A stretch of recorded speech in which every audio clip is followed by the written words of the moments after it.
নমস্কার বন্ধুরা, চলে এলাম একদম নতুন স্বাদের একটা রেসিপি নিয়ে। ডালের বড়া দিয়ে টক রেসিপি। আমি বিউলির ডাল 2-3 ঘন্টা ভিজিয়ে রেখেছিলাম, তারপরে আমি মিক্সিতে পেস্ট করে নেব। দেখতে পাচ্ছেন পেস্টটা আমার হয়ে গেছে। এবার আমি একটা পাত্রের মধ্যে ঢেলে নিয়েছি। তারপর ডালটাকে ভালোভাবে ফেটিয়ে নিতে হবে। ডাল ফেটানোটা যত ভালো হবে বড়াটা তত কিন্তু সুন্দর হবে। দেখতে পাচ্ছেন আমি অনেকক্ষণ ধরে ডালটা ফেটিয়ে নিয়েছি। এদিকে আমি একটা পাত্রের মধ্যে কাঁচা তেঁতুল আর পাকা তেঁতুল সিদ্ধ করতে দিয়েছি। অন্যদিকে কড়াইতে আমি ডালের বড়াগুলো ভেজে নেব। ডালের বড়াগুলো আমি উল্টে পাল্টে লালচে করে ভেজে নেব। দেখতে পাচ্ছেন আমি কেমন করে ডালের বড়াগুলো ভেজে নিয়েছি। ঠিক এইভাবে সব ডালের বড়াগুলোকে আমি ভেজে নেব। বড়াগুলো এবার আমি তুলে নেব। অন্যদিকে তেঁতুলগুলো আমার সিদ্ধ হয়ে গেছে। তেঁতুলগুলো একটা চামচ দিয়ে আমি ভালোভাবে গুলে নিয়েছি।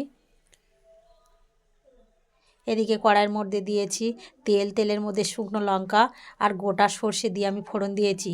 এরপর ওই তেঁতুল গোলা জলটা আমি ছেঁকে কড়াইতে দিয়ে দেবো স্বাদ মতো লবণ, স্বাদ মতো চিনি আর দিয়ে দেবো হলুদ গুঁড়ো।